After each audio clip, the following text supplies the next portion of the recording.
We realized that it was to take off the shyness in us and eventually build our confidence. Today, life has changed and is further changing due to integration of foreign values into our system. We tend to copy foreign ideas into our culture without thinking of the repercussions. Now here we are, unable to manage the consequences. While it is good to think global, it is equally imperative for us to act local. All hope is not lost. We can still change the narrative. It's never too late to stop this fastly to the precipice. We can have a cultural rebirth and a sound ethical orientation that will give us a nation, a better vision of a new day, a promising tomorrow that will outshine the good old days. We can do it. Yes, we can. Finally, I enjoined the entire world to appreciate my dear brother, Shimori Badejo, and his team for this modest effort geared towards a greater tomorrow. And I wish and continue to wish them the best. Congratulations, Concrete Communications Limited team, for a brighter future in advance. Thank you.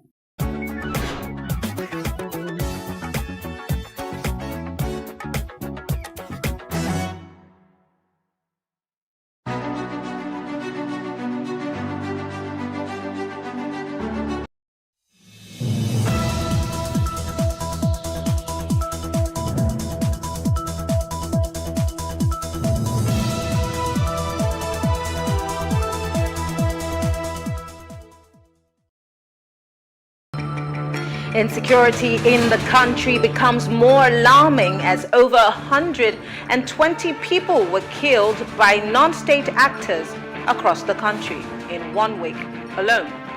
And the People's Democratic Party (PDP) experiences fresh crisis over its chairmanship zoning as members demand open contest.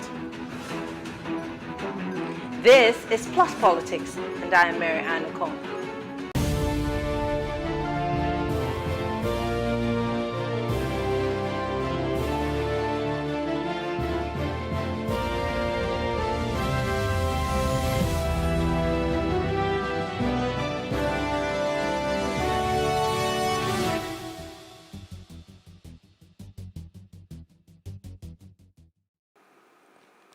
The state of insecurity across Nigeria seems to be taking a turn for the worse.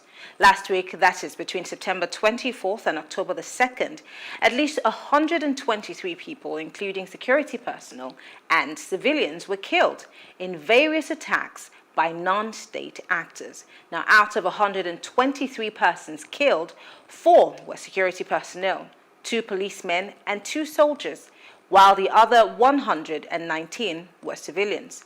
Most of the killings were security personnel, which were mostly carried out by bandits, which occurred in the northwest and the north central zones, and the epicenter of banditry activities.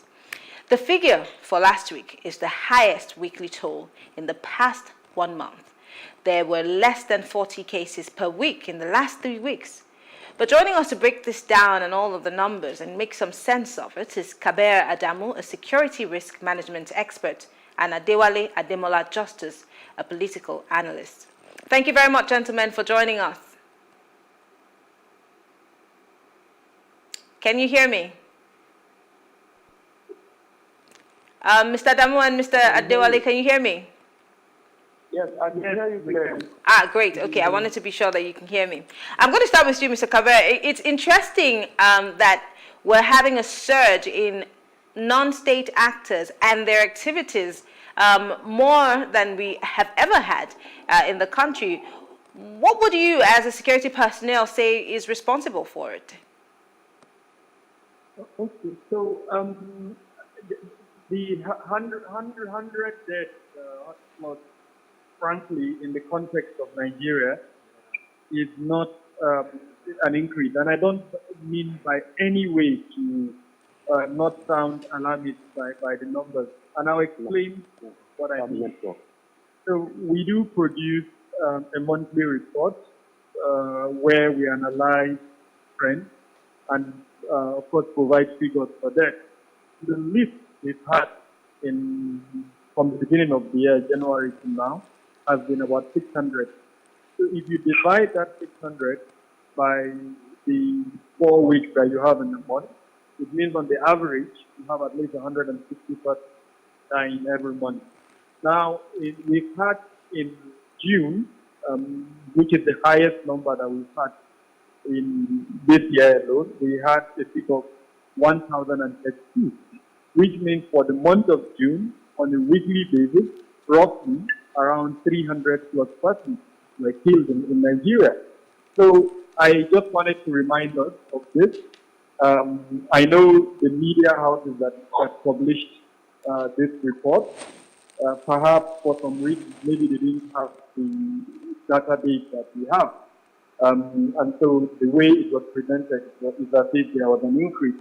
It is worrisome, even if it's 10 people that are killed in the country in a week or in a month. But I just thought I should lay this foundation. It's not in any way suggesting an increase. Of course, it's indicating the fact that insecurity is still a huge challenge in the country, just like President Buhari spoke about it during the independence speech, where he highlighted insecurity. Interestingly, the president, yes, did speak about the fact that, he's doing something. He talked about recruitment into the Air Force. He talked about recruitment into the police. But we're looking at what's happening now, and in the interim, how do these recruitments, how effective can they be for us in the interim to deal with these guys? Because, again, we seem to be dealing with an issue of nomenclature here. We're calling them unknown gunmen. We're calling them bandits. But these people are terrorizing the country in different regions, in the different parts of the country. But the nomenclature seems to be an issue, and hence the reason why we're calling them non-state actors.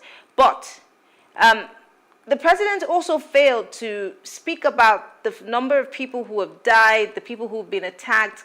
We remember that people were attacked in Kaduna, and the attacks keep happening, even though the number of people killed may not be as much as, we might make it. But one life lost is as valuable as 100 or 2,000.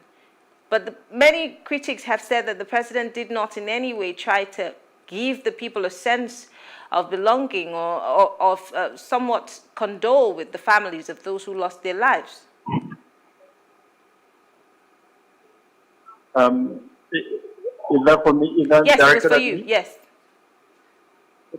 So I've heard written in the past comments that every leader has his style. It's possible that President Buhari's style in that speech, when he referenced security, is his own way of showing condolence and the fact that he sympathizes with the people who lost their lives. Because of course he could have spoken about several other things, but he chose to speak about security.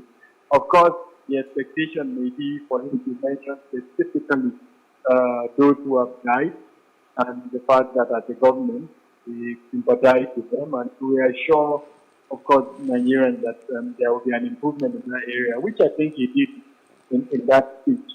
Now, speaking about recruitment, I hold a view that even if we decide to have 1 million security law enforcement personnel, as long as we don't address the root causes of insecurity, then that 1 million security personnel are not going to help our situation. Because usually, we as a country, especially the government, has to provide the foundation for the security operatives to work with. Now, where you are dealing with the kind of situation we're dealing with in Nigeria, where the issues of grievances are what is driving insecurity, both political, social, and economic exclusion, as an example, sometimes real and sometimes perceived. Not about security personnel. It's about the political class taking up those issues that are dividing us and finding a way to resolve those issues, to reduce the grievances and the tendency for anyone who is aggrieved to use unlawful means to either sabotage the government or to cause some kind of chaos with a view to pointing a finger at the government is failing. President Buhari did speak about that. So what I would be more interested in, what is his government going to put forward in terms of policy and operational actions, clear actions to show how those grievances will be resolved. A good example at the moment is the secessionist agitation in both the southeast and the southwest of the country. Now, he mentioned that those in the forefront of those agitations have been arrested. But the idea, the dream, the spirit is still holding very strong, especially in the southeast and in some parts of the southwest. The Anambra election is being threatened by that dream. So what is the government going to put forward in terms of peace-building mechanisms to reduce those grievances and reduce the tendency of these parties to recruit from within their great population? That's what I'm hoping to see. And I would have expected to hear from that speech as an example. Okay. Mr. Adewale, let me bring this to you. There are, just like I asked Mr. Adamu about Mr. President's speech, and of course people also watch the body language of the president in terms of all that's been happening across the country. And I asked him, why do we think that these non-state actors all of a sudden have emerged and have become and have so much following, especially for the case of Nnamdi Kanu and Sunday Igboho, who have now been in custody. They're now in custody, of course, of the DSS. The president made mention of them in his speech and has said that he's dealing with the issue. But then he also spoke about the fact that there are people who are peddling lies and causing more divisions around and across the country. There are also naysayers who responded to Mr. President saying that he's part of the elites who have also brought some form of division across the country. So again, how do we deal with the issue, the foundation of these divisions that we have that have caused these non-state actors to be thrown up? For us to, because we cannot really deal with insecurity, or let me ask it as a question, can we really deal with insecurity if we do not address the reason for the insecurity in the first instance? Thank you very much. Yeah, I want to appreciate the former speaker for what he has said. I know, like he said categorically, this is a sad thing for our nation, Nigeria, because you will see almost all the regions of the country have their own share of this evil. Non-state actors in a legitimate nation, in a sovereign nation, is an absurdity. And like he said, this is not just a matter of the insufficiency of personnel of our security operatives. I can make it to say it is because of the fallout of the foundation of the country. And like you said in your last expression, but it's not that the foundation is that terribly faulty.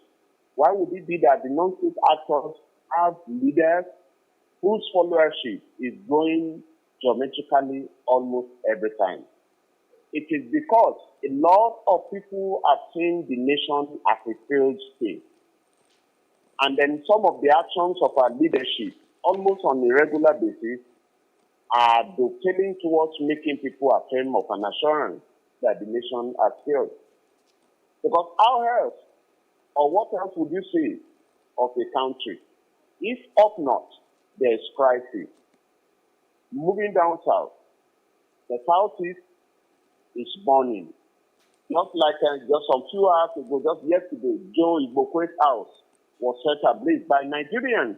So you see, when it gets to a level when people throw away their relationship, all in a bid to throw up or to showcase or project the anger they have against the entity called Nigeria.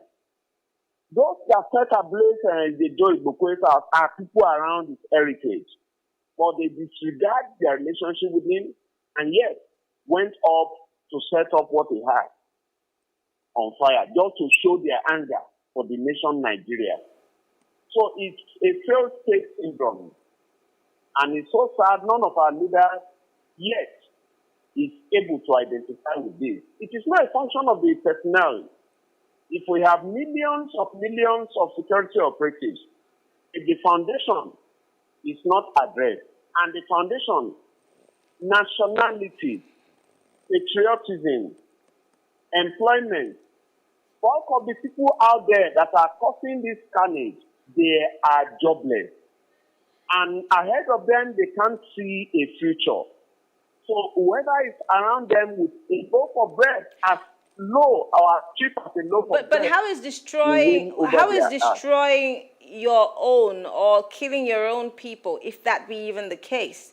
And we're talking about what's happening in the southeast, and I'm not talking about the banditry or the terrorism that's happening in the north central or in the northwest. They are all or in the northeast. Children of I'm asking, if you are aggrieved with the government, how does destruction of your people, the businesses, amount to hurting the government or getting their attention? How does that work? No, you see, normalcy is when people are still okay, mentally, physically, economically, and financially. But the moment there is a misnomer in the thinking of the people, particularly through their psychology, they will throw up that you are considering in your expose. They are not interested in whether they are killing their own people, but they want to upturn the entire environment and make the whole world see Nigeria as unsafe. Do you understand? People are not considering whether they are killing their own persons or not, whether they are burning the homes of... Look at what is happening in the southeast. Vehicles conveying food to that region will be set ablaze. Vehicles laden with Marwa and motorcycles, yes, set ablaze. The people just want to showcase their anger. You understand? It's a signal of a failed state. People just want to showcase and project their anger for everybody around the world to know that Nigeria is finished. You understand? Interesting. It's a foundational wahala. But I mean, I'm interested in this particular position that you're taking. But then I have spoken to people, political analysts, who have also made mention of the fact that this is peculiar to to the build up to an election season. That there's always some form of unrest that leads up to an election. And they're saying that this has happened before. Although many have argued also in certain quarters that this has never happened on this scale, where you have pockets of violence almost everywhere in the country, that it makes you shudder at the thought of even driving from one end of the country to the other. So we're talking about problems here, but I always like to talk about problems and solutions. If you have, you and Mr. Adamu have clearly stated that there is a problem. How do we deal with it? Because we cannot continue allowing people to die, whether we know them or not, whether the numbers are high or not. Why is government not taking it upon themselves, not just to speak about, recruitment of people into the force and the long arm of the law dealing with them, but why is government not dealing with the major issue, which is the foundation? See, like you said, if we shift our attention or our focus from the issues to the solution, the solutions are simple. It is simply because our leadership are yet to identify with the people. When I mention leadership, I wouldn't want everybody listening to me or everyone under the influence of my voice to think I'm talking about the president. The respective cadre of leadership we have, right from the president to the local government councillor, they are yet to identify with the people. Identifying with the people is feeling their faults, feeling the darkness with the people, feeling poor roads with the people, feeling joblessness with the people, and feeling abject poverty.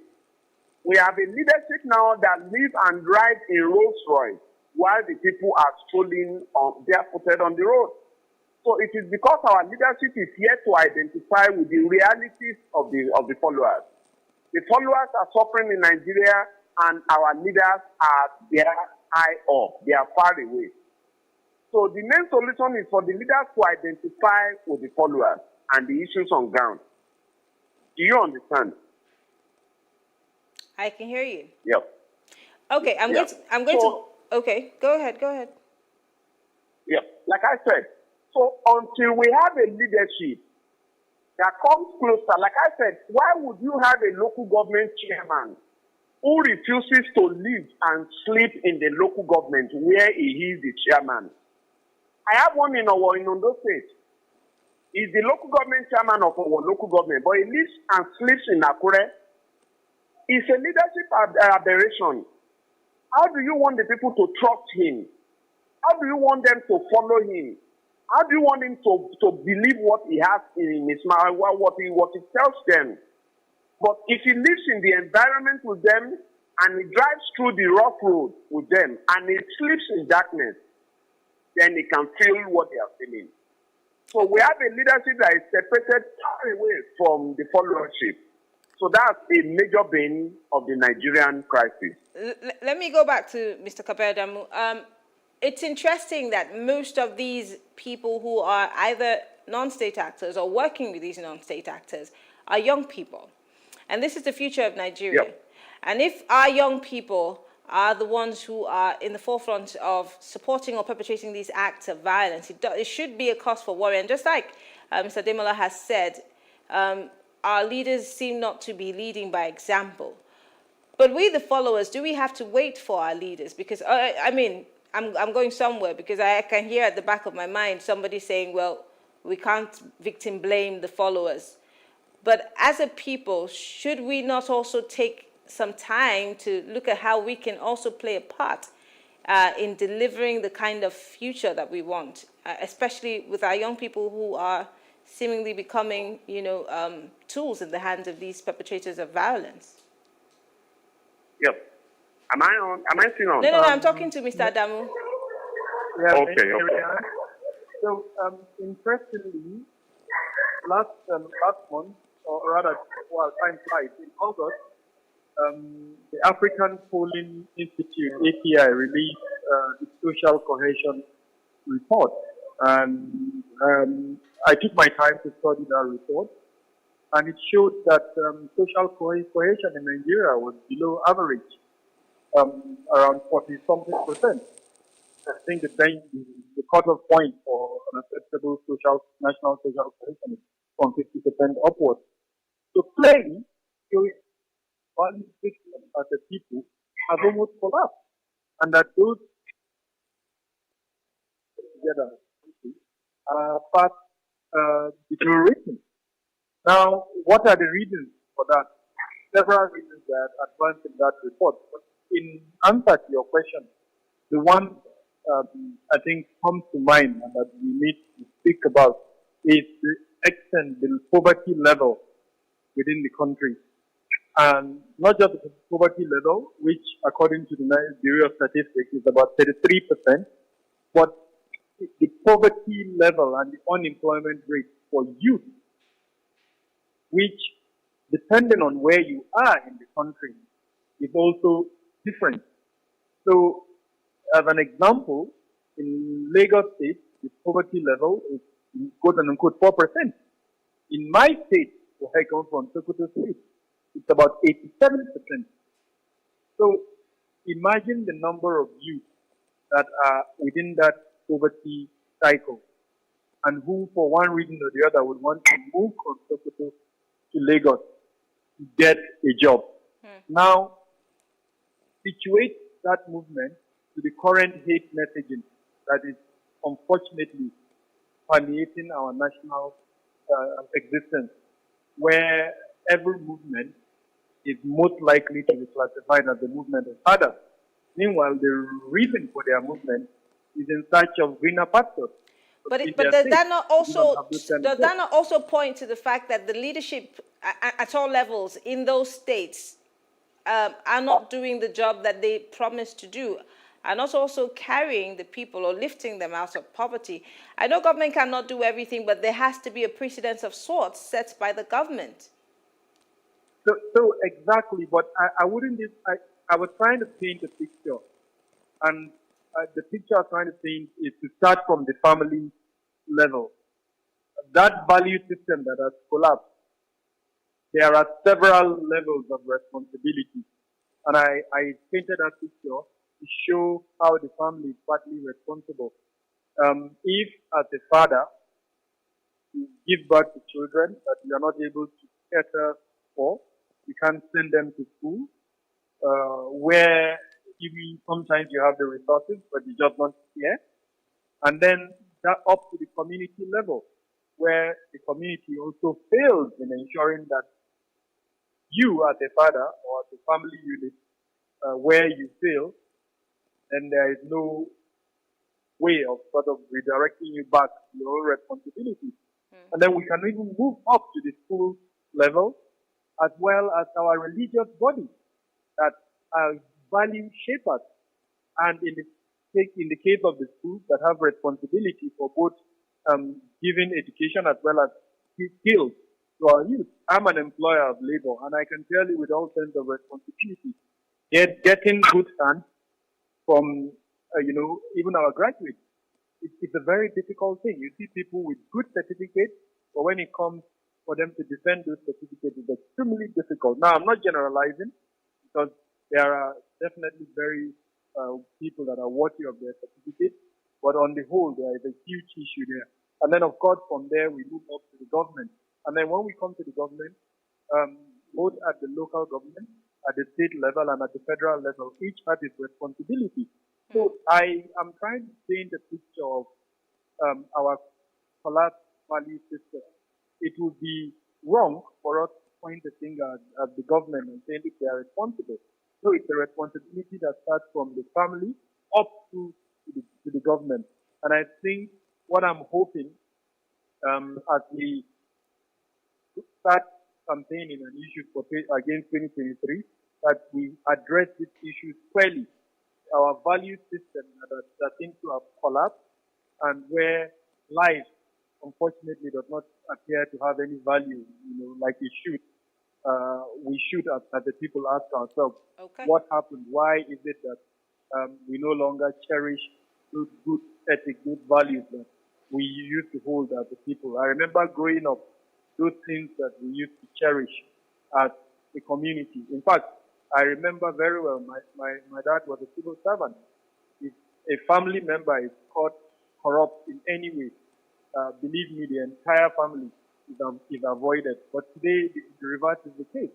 All that matters is for the person to be rich, and nobody even bothers to ask how the person got rich. In some instances, they even know that he got rich through previous ways, but he's still valued and given some form of respect within the society at all of these levels that I mentioned. Okay, interesting. Finally, because we're out of time, Mr. Ademola, just as Mr. Adamu has said, yes, we have an eroded culture of value system in the country.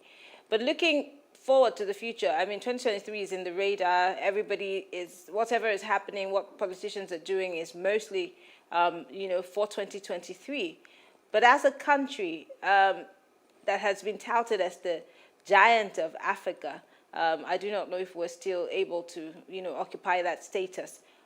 But do you see this going away anytime soon, whether it's the Buhari government or the government after? Do you see us able to deal with the issues and address them head on or not?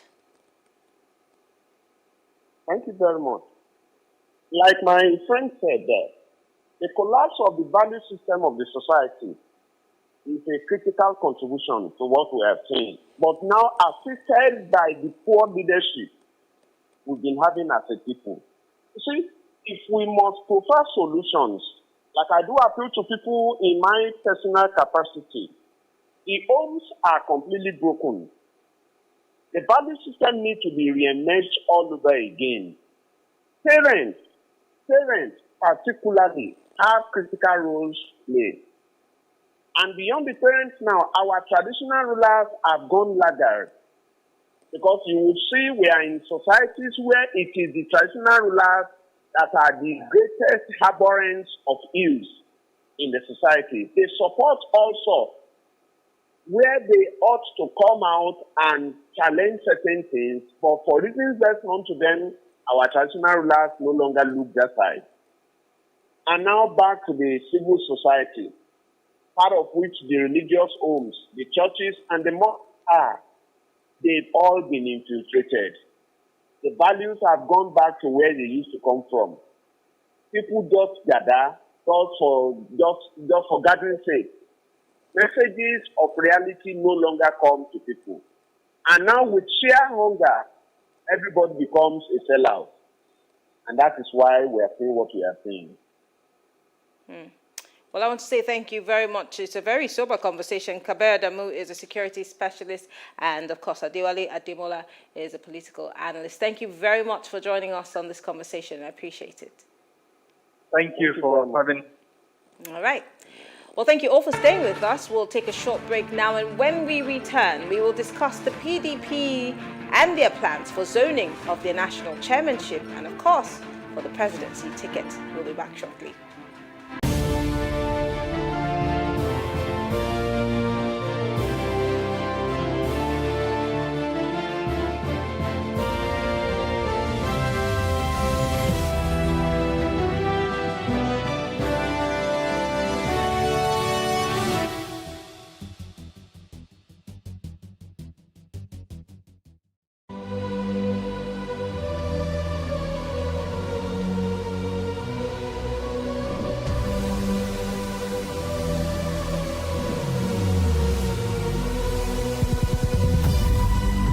What we do not understand, we will stigmatize.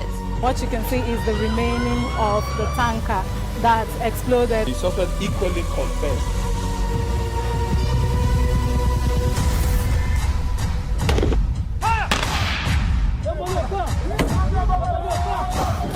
A 500 naira they collect them. If you no talk, then go beat you. Now 2,500 they pay.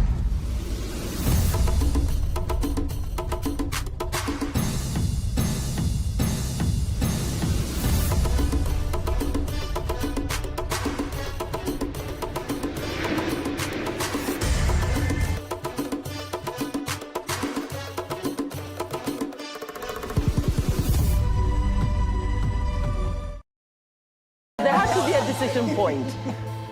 The way your baby is presenting, we have to rush you in. And my partner at the time was like, "You going to cut her? Are you going to cut her? Is it going to leave a scar?" And I said, "What? Am I a belly dancer? What is the problem here?" No, I'm vulnerable about the future of the children, the future of mine and the future of the generation of my children. I want to have nude pictures taken.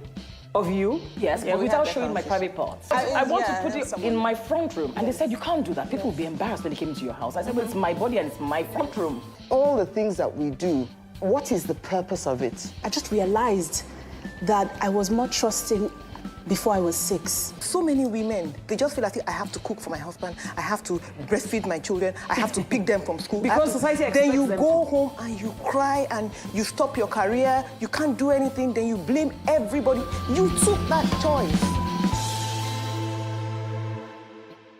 Welcome to The Breakfast. A breakfast where we unbundle top and big stories of the day. Is vaccine the only way out of this pandemic? No, definitely not. Many Ghanaians just want a peaceful election and they are hoping there will be no rigging.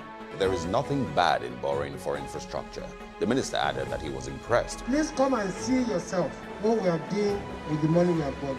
It's very important. The way we brand ourselves is the way people will carry us. It's just the driver of the 2 vehicles that were completely burned. This one was here screaming. What do you recommend the government do to support this sector?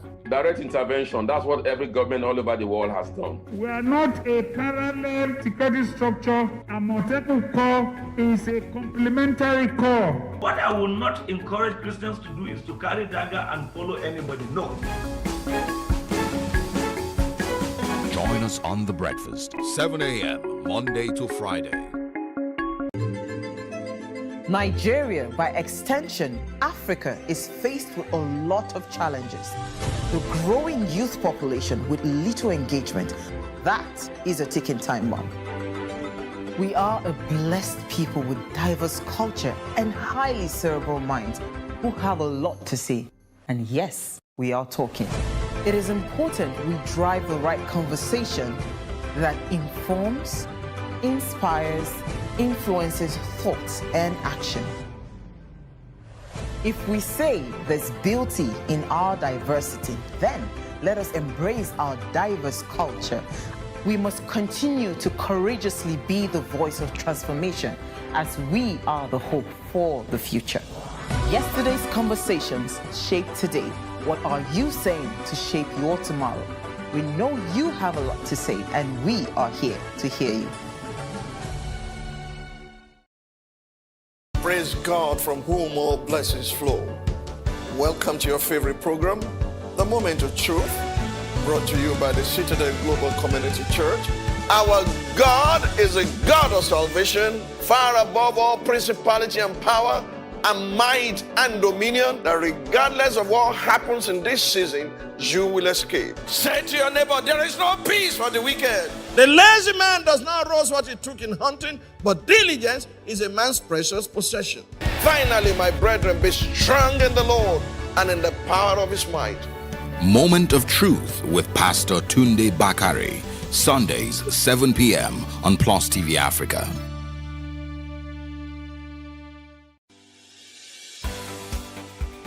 Businesses in Africa can be very challenging. In Nigeria, it is particularly intimidating, and successful builders have learned how to navigate a hostile environment to unlock opportunities. But one major challenge businesses face is how to filter through the noise and identify where their ideal customers exist. Get insight and practical steps from industry players and captains of industries. Hear success stories to help you make informed decisions as you scale your business in Nigeria. Watch Business Insights at this time on PlusTvAfrica. Hello and welcome. It's Nimasa This Week, the voice of maritime.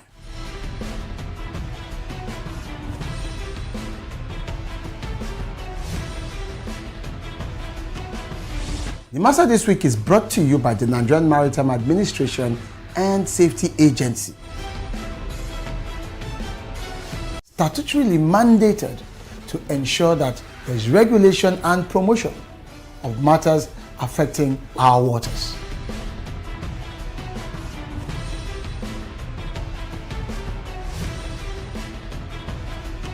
NIMASA bears responsibility for search and rescue, shipping development, and ship registration.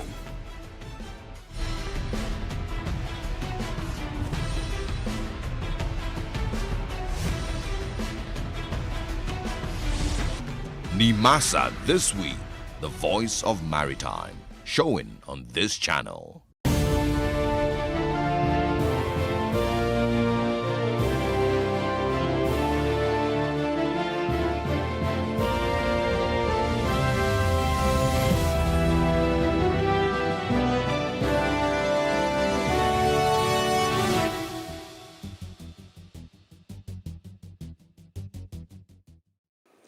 There are fresh agitations over the zoning formula proposed by the governor of Ifeanyi Ugwuanyi-led People's Democratic Party Zoning Committee. Now, reports are telling us that while the party members in the north are yet to agree on which zone should produce the next national chairman, the predominant opinion favors the North Central. It was also gathered that party members from the south are not comfortable with the decision to zone the chairmanship to the north. A member of the party's National Executive Committee who spoke on condition of anonymity had confirmed the development. Another top-ranking party source who also spoke on condition of anonymity said that even in the north, some tendencies within the zone are insisting that the contest be left open instead of it moved to microzone or to the North Central. Well, to break down all of this and talk about what's happening within the PDP is Biodu Shomi. He's a political analyst. Thank you very much, Mr. Shomi, for joining us. It's my pleasure. At some point, it gets very confusing when every single person is asked to throw their hat into the ring. Most people would say that that's the best way, and in other words, may the best man win. But we also know that the Uche Secondus drama or the woes of his chairmanship has dragged on for so long, and it's also part of the mix and the confusion that's happening within the PDP. So let's start with him. The seat of the chairmanship right now in the party is still under contention, and now we're seeing that many people have their eyes on that seat, but then certain people in the north are saying that they want it to be thrown open so that anybody can decide to be the chairman of the party. But again, we also understand that within the party manifesto, there are rules. If a person from a particular zone is the party chairman, then of course, automatically, the presidential ticket cannot also come from a similar zone. Am I right?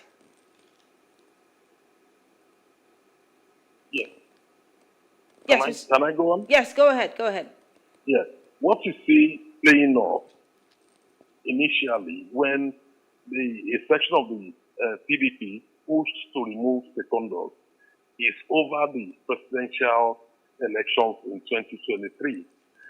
A section of the party desirous of shifting the chairmanship to the north, on purpose, so that they could present a candidate from the south. While that push was going on, knowing that the secondals would not bow out easily, it was very important for them, to ensure that whether secondals leaves or not, they then had to meet again and rezone the party chairmanship, to the north. Again, it's against the currency of what is going on within the country. The PDP again rezoned the chairmanship back from the south to the north. After doing that, we thought it's all settled. But until when the northern governors met with their emir and took a decision that the south will not necessarily have the ticket, and more so, they would rather field a northern candidate, believing that majority of the vote that will be casted, in the party will be in favor of a candidate from the north. Of course, this is not acceptable to the other faction within the PDP. So, invariably, many threaten to leave over that. So, given that situation currently, what they're now trying to do is to see how to manage the crisis by throwing up the tickets open, either for the chairmanship or the presidential candidate, hoping that at the end of the day, the North will favor, a southern candidate to emerge as a candidate in order to ensure that a northerner emerges as a candidate of the PDP. You and I know who the northerner is, but there's a bigger problem, which is the cohesion and the unified position of the southern governors. If they should insist that except the candidate comes from the south, then we are heading for a major crisis. The same game is played itself out in a way in the APC, where some of the governors are already saying, particularly from the north, that it is not yet given that a southerner will emerge as a candidate. So what is playing up in PDP is, at a higher level, is more intense than the crisis within the APC. Obviously, they've not been able to manage that. They've already created a factionalized party by ensuring that two chairmanship candidates are floating somehow, hoping that the court will eventually resolve it. But be it as it may, what is clear is that is the zoning or whoever will emerge as a presidential candidate, that is in contention. And those who are insisting that it has to come from the south are very active within the party. They have asked some of the governors, including Wike, saying that they don't even know how to campaign for a northerner, to sell a northern candidate after Buhari to their own voters. And don't forget, PDP has a zoning formula. They've always been rotating it. Yes. So it will be very strange if they depart from that. But when you look at the currency of thinking within the country and the sharp division within the country, one would have expected that the northern governors will settle, for a southern presidential candidate. But it remains to be seen whichever way it will go. I spoke with the Deputy National Publicity Secretary for the PDP last week, and he did say that the governors, the southern governors, do not necessarily have a right to dictate to the party where they would want to zone the presidential ticket to. That of course that naturally they have a right of say, but they do not necessarily or cannot, in fact, if I'm quoting him directly, untwist the party to change things in their favor. But you're saying that these people are very influential as to their stands and what they're asking for. But he, on the other hand, is saying that these governors do not have that kind of right. Again, he pointed to the fact that these southern governors were not only from the PDP, but they were also from the APC.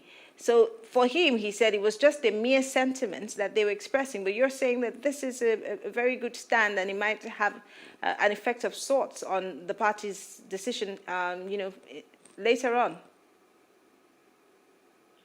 Well, whether the southern governors have a right to demand or not, whether the northern governors are right to say that, well, they need to lobby, not to demand that the South should present the next presidential candidate. The fact of the matter is, what's on the ground in the country is that the country is so badly divided along the north-south line, which is the first fault line. You also have a second fault line, which is middle belt versus north. So the northern governors cannot assume that when it comes to voting or picking candidates, they are bound to have a unified north. I doubt that. I cannot see how Autumn, given the position he has made very clear, would go along with the voting for a northern presidential candidate. As a matter of fact, Middle Belt is also, muddling up the waters by demanding that the Middle Belt has the right to present a presidential candidate. But they are conceding that to the South, that after the South, they should be the next one to go. So I think some of the northern governors are also very apprehensive, given what has happened under Buhari's regime, where ethnic division became so prominent to the extent that people are now agitating for secession. So they are also anxious about what will be the fate of the country and their region if the country should split. Don't forget, the issue of the VAT is also there and the stamp duty, which in any case will make fiscal federalism a reality. And because of that, many states in the North thought they will not be able to pay their bills. So given that situation, they would rather have a situation where they have a presidential candidate from the North who is able to act as a leverage that will enable them to maintain the system or negotiate a new VAT deal, which can now be submitted to the Supreme Court as a consent judgment. So these are the issues, at play currently. And in closing, because we're almost out of time, there are certain people whose names have been thrown up in the midst of these agitations within the PDP. The likes of the former Senate President David Mark, Senator Tunde Ogbeha, former governors of Kogi State, Idris Wada, Ibrahim Idris, and of course, Professor Jerry Gana, and former Niger State Governor Babangida Aliyu. And as you see, that list probably tilts to a certain part of the country, but from the analysis that you've given, which person, I mean, we're not speaking for the PDP, but from an outsider's view, who's more viable or more of a person that would be picked, a better pick for that chairmanship position? For the chairmanship position? Yes. Well, the case is very clear. There are so many Northerners also inching for the chairmanship position, knowing that it will automatically mean the presidential candidate will be zoned to the South. Some of them have resigned to reality. They know that, look, when the issues are put on the table, eventually the moral weight and the argument based on the PDP constitution will ensure that the presidential candidate comes from the South. So they are also jostling along that line for that very position. The position of the chairman is so powerful, he's the one to sign the papers and forward the candidate, to INEC, and they're fully aware of that. So given that situation, they're likely going to see the intensification of the battle on two fronts. One, the agitation, to ensure that a Northerner or a Southerner, becomes the presidential candidate is on one part. But the chairman chief also is not going to be left just like that. There will be other contending forces that will come out from the north. If you notice, so many people in the south seem not to be interested in the chairmanship of PDP. It's only one former governor that is being touted, as a possible candidate. But so far, he has not indicated any interest in it. And therefore, one can safely conclude that the decision to pick the chairmanship for PDP would really fall on the north. Okay. I cannot see anything, happening on that, because when it comes to voting, you are likely going to have 1,000 delegates actually voting for a candidate from the north as the chairman of PDP. So it's a kind of high-wire politics which they are all playing. Many of the key actors like Obeha, like David Back, they are also from the Middle Belt.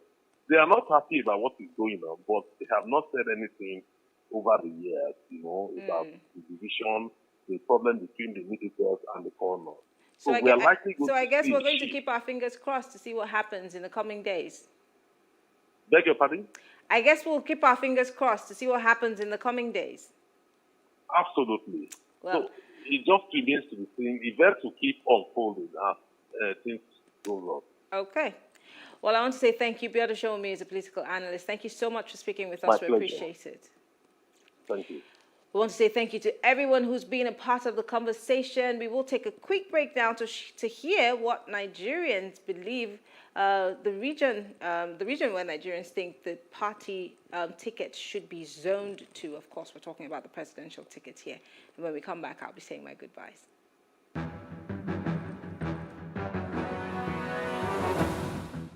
Right now, to me, I have no any choice, but I need a good person to be led by us. Honestly, sincerely speaking, as a good citizen of this country, I think the next president should come from the south. Although I'm from west, you understand, but I think the south deserves to lead us. We don't know what will happen, so I think we should give them a chance. So let's come from the south, because the northerners have dominated Nigeria now for a while, and we are not seeing the impact of them. So I don't want. Let's try another way and see how it goes. It doesn't matter where the president actually comes from, but what matters is what is being done in the country. The provisions, the empowerment, and the provision of job for the youth and everything. So whether you're from the north, the south, or the east, it doesn't matter as long as you provide what needs to be done in the country. What is matter is the person that will take Nigeria to a greater level, no matter the zone it came from, whether from the north, south, east. So what is the matter? What is the matter? Another thing is we are tired of this old man. We need youth. It's north and south we're supposed to be. Maybe that south can be Igbo, it can be Yoruba, but it's supposed to be south. Now this turnaround, 2023, supposed to be south.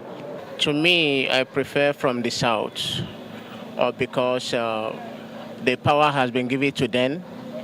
I think for the past 8 years or thereabout, Nigeria have not really achieved anything. So we want the president that will know that, yeah, let me fight for Nigerians. And this is what Nigerians are passing through. For example, the sake of the kidnappers and all, the president is there and is from the north. He has not done anything concerning this. So that's the reason why I said the president should come from the south. Right now. Well, that's the show for tonight. Let's keep our fingers crossed and see how events unfold within our major political parties as we look to 2023. I am Mary Anna Cohn. Have a good evening.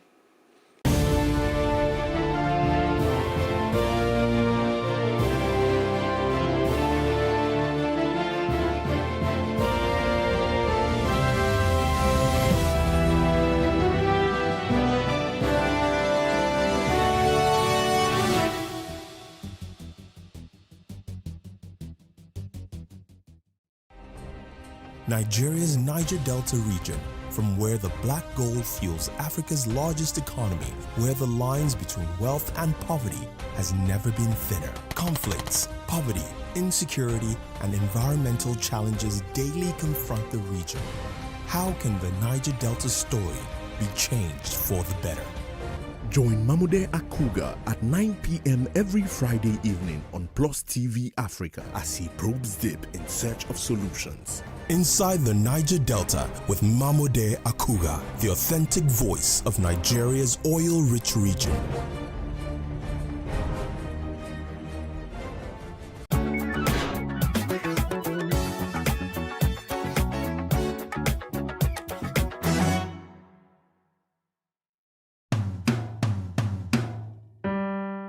My name is Engineer Yomi Fowode, and here is my good old days story. I am an information systems and management consultant. I was born into Fowode family of Okeagbo in Ijebu and a maternal family of Okelano from Owu clan in Abeokuta. My father was a civil servant, while my mother worked and retired as a matron in the nursing profession. She's still alive, enjoying the fruits of her labor. We are a family of 7, of which 4 of the 5 children are boys. I am the firstborn, and the lastborn of the family is the only girl. An imagination of how the boys could be managed when tantrums and tricks were played could be better imagined. All around us in our formative and growing-up years, we had some of our uncles and aunties living with us, and that gave us opportunities to